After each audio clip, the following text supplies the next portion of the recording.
West Dallas was not annexed at the time.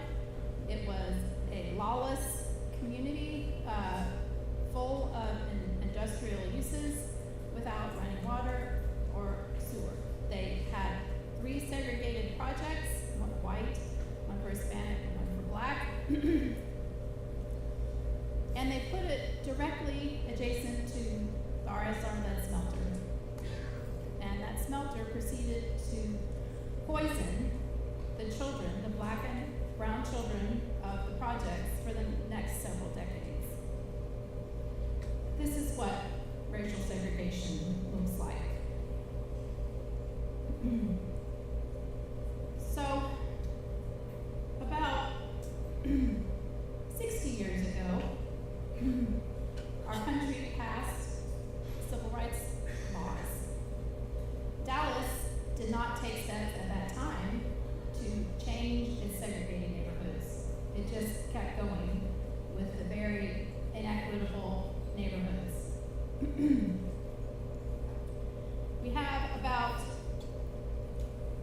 40 years ago, in the 1970s and the 1980s, when the Dallas Housing Authority and the City of Dallas refused to take federal modernization funds to fix the dilapidated public housing in West Dallas. There's a picture of it over here on one of these stand-up things. And the reason they refused to accept these funds was because the Dallas Housing Authority and the City of Dallas did not want to sign a paper that they would not discriminate on the basis of race. This is not that long ago. So, as a result, they continued to let the tenants live in grossly inadequate conditions. The housing was dilapidated, there was no air conditioning, although white public housing at the time did have air conditioning. And I think that point hits home today on a day when it's over 100 degrees. 40 years ago, we're not up to 1985, my law partner Mike Daniel and another civil rights attorney, Betsy Jillian, filed a lawsuit to desegregate the public housing in Dallas. This is known as the Walker case. And I joined them later, and we litigated this case for 30 years, and trying to bring and equalize not only the public housing, but also the neighborhoods surrounding it. Another decision that is around this time involves not just the city of Dallas, but the surrounding suburbs, who all agreed at the time that low-income tenants of color could not live in the suburbs. They would not accept Dallas Housing Authority vouchers to live in the suburbs.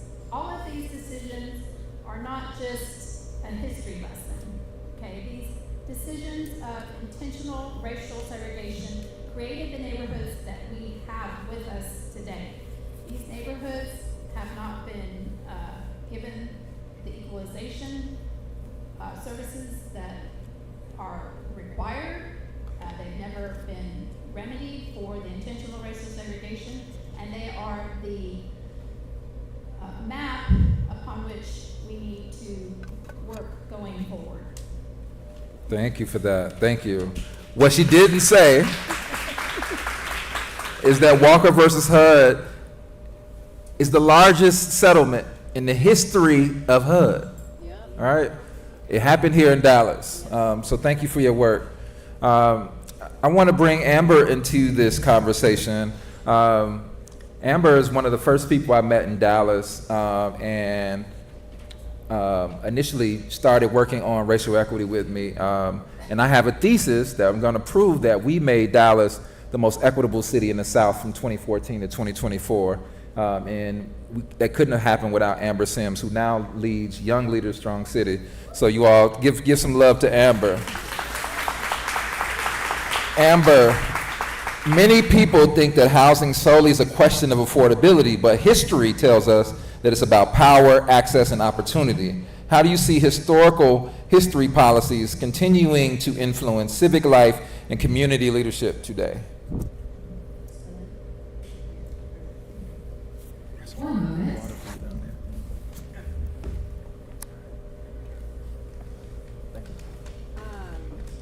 Jerry, can you read that question one more time? Of course. Many people think that housing is solely a question of affordability, but housing tells us it's about power, access, and opportunity.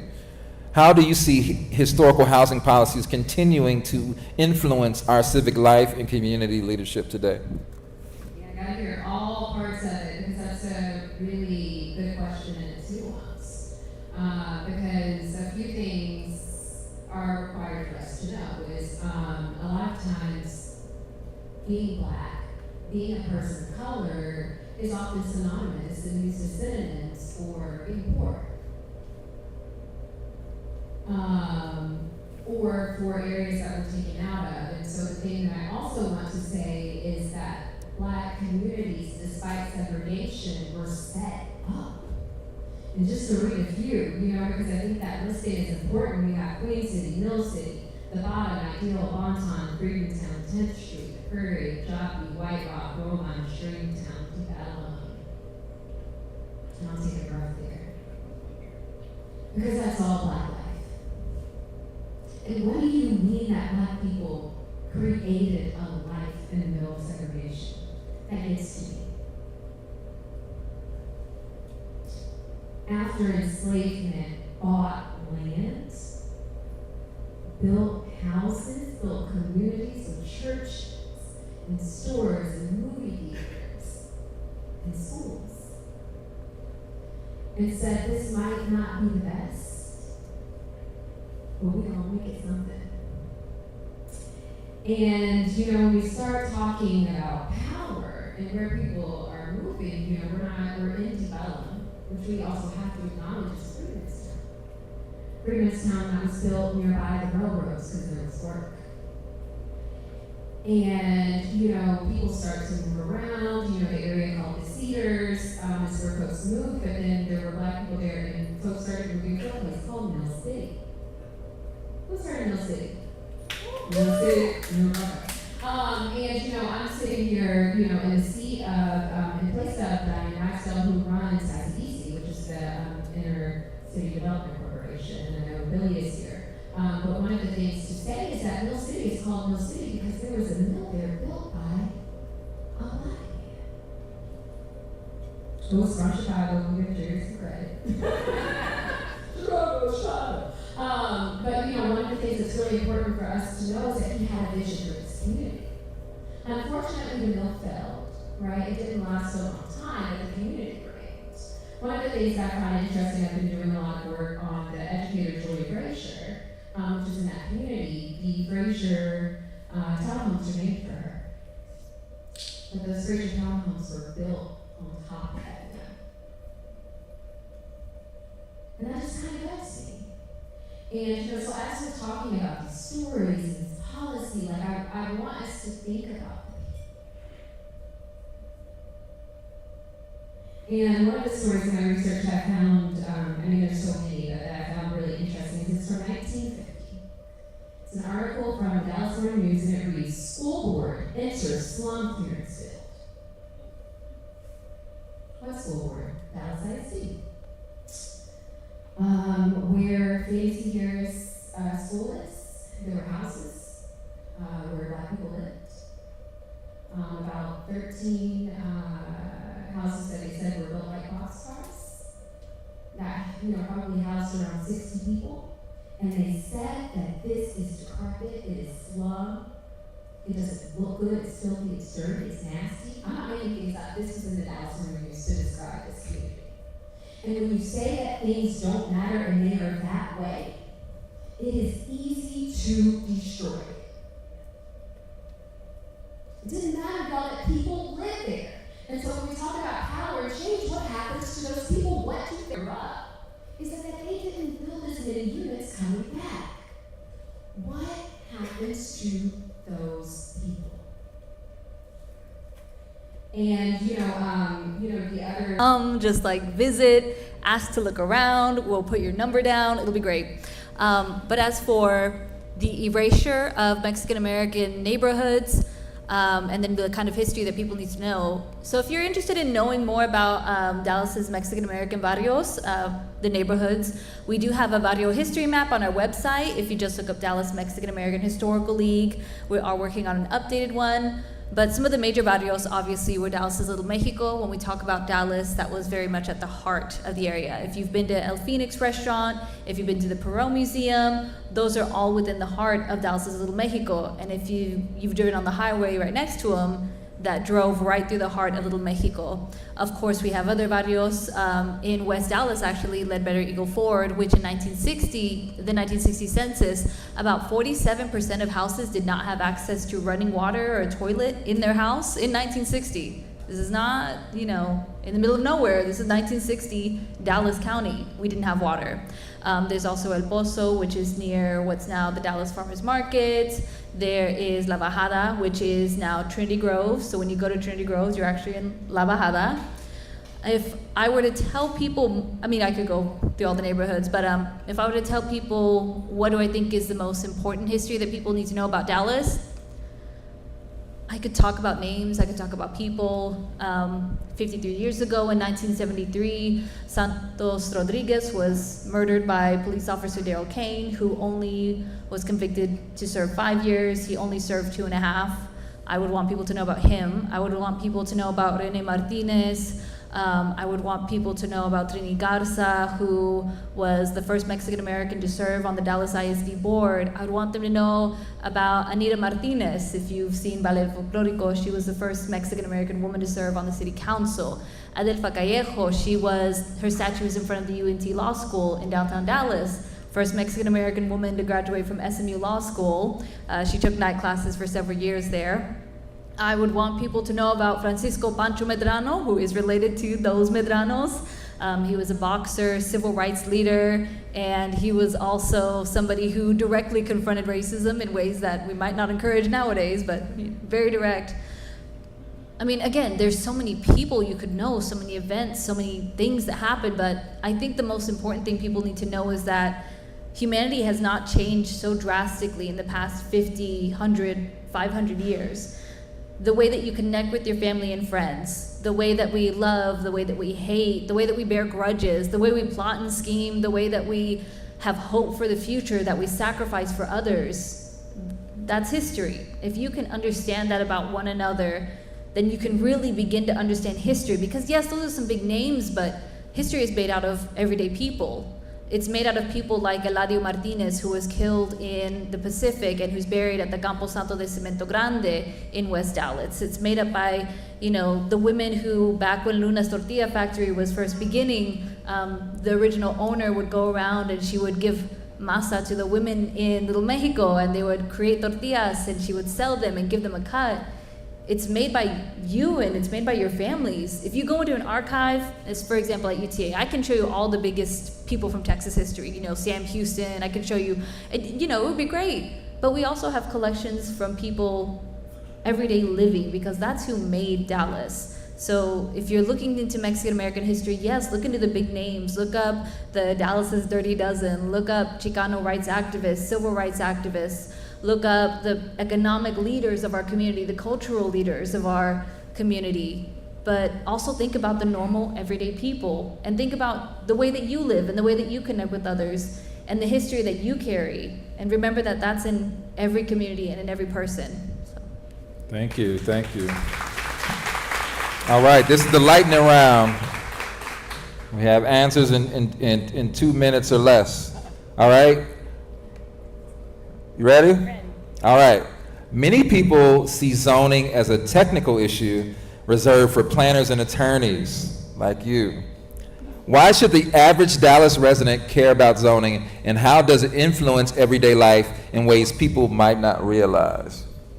Well, zoning is critical because it decides how protected your home is from adverse influences such as heavy industry. And what is important to know in Dallas is the zoning we have today is a relic of segregation. The zoning that was put in place years ago, where we had the segregated neighborhoods that included industries and heavy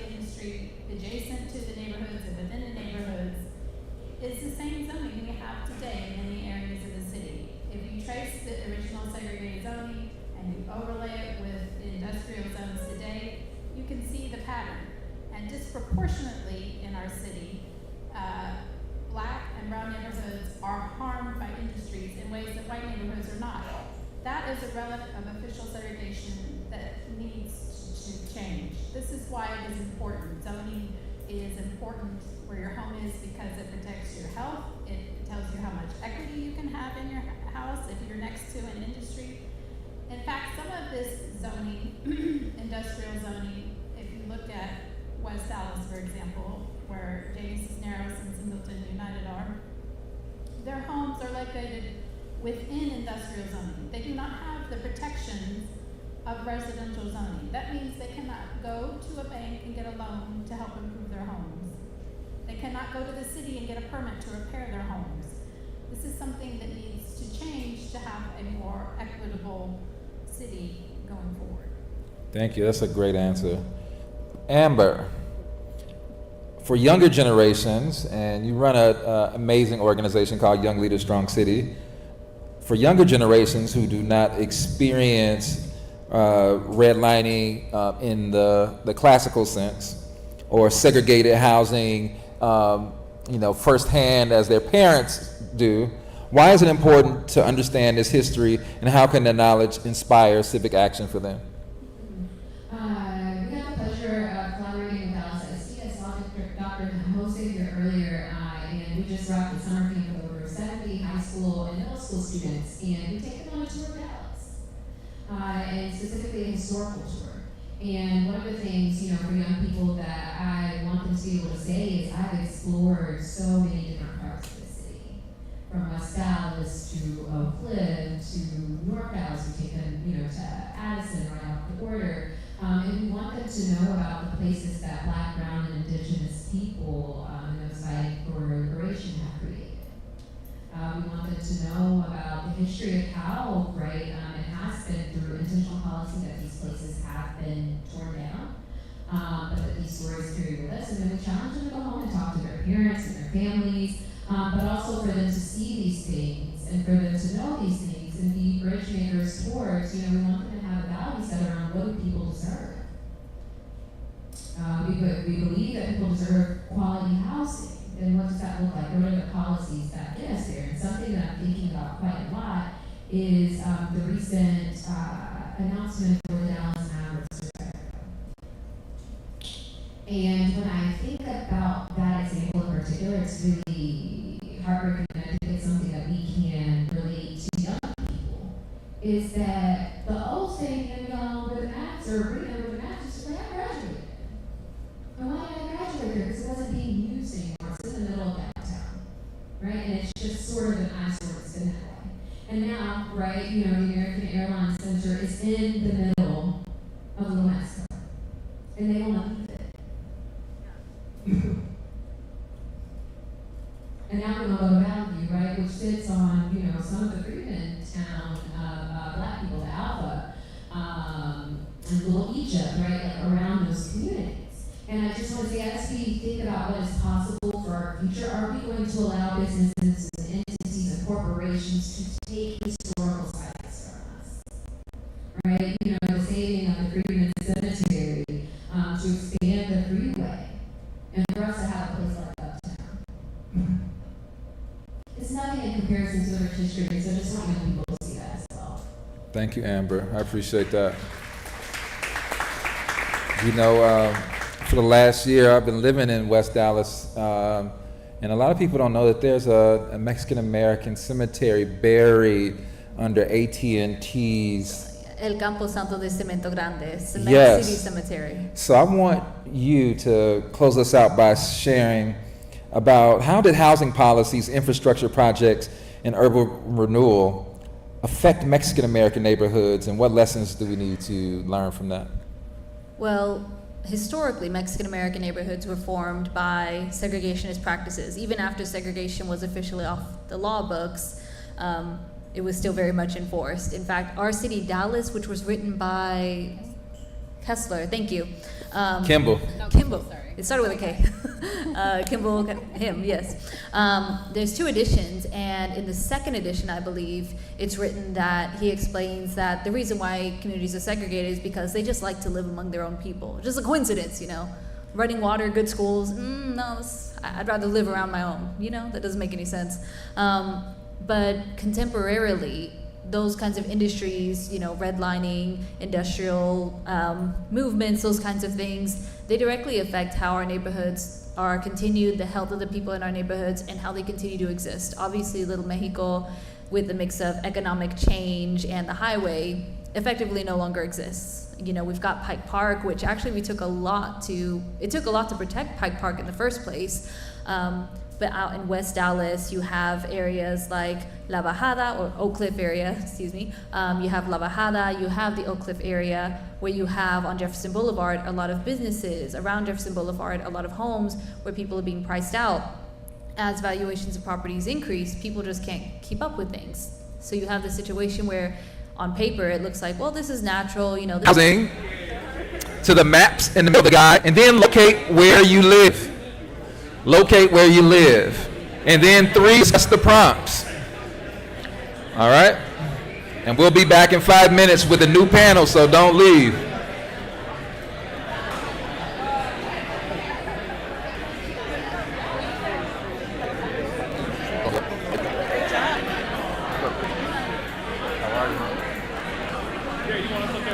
Yeah, I'm trying to find Miss Kristy. I saw her a minute ago. Okay, I had We only got 5 minutes. Is that her right there?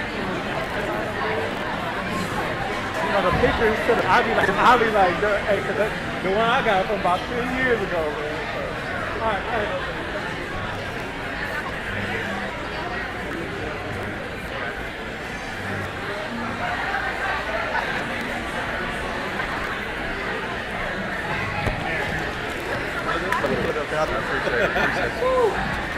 Tired already, man. I'll pay $10.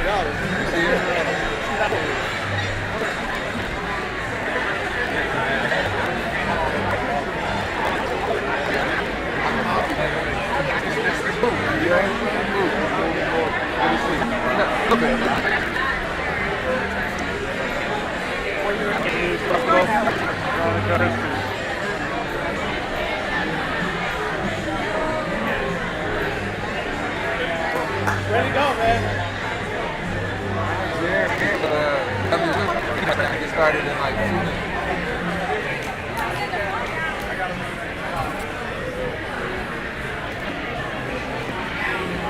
All right, 1 more minute. 1 more minute.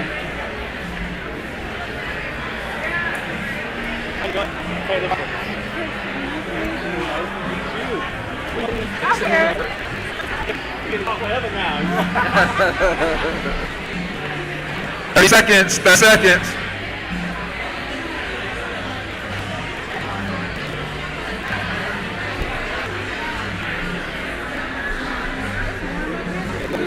A lot of lights up here.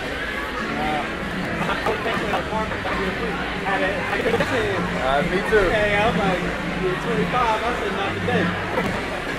Fast. We had a good turnout. Yeah, it's good. All right, you all. If you can hear my hand, if you can hear clap once, clap twice. We done. All right, let me do that the slide.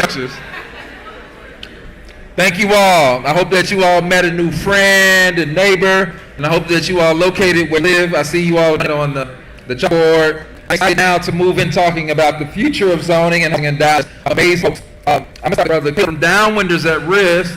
Y'all give Caleb some applause. Caleb is a brilliant brother who I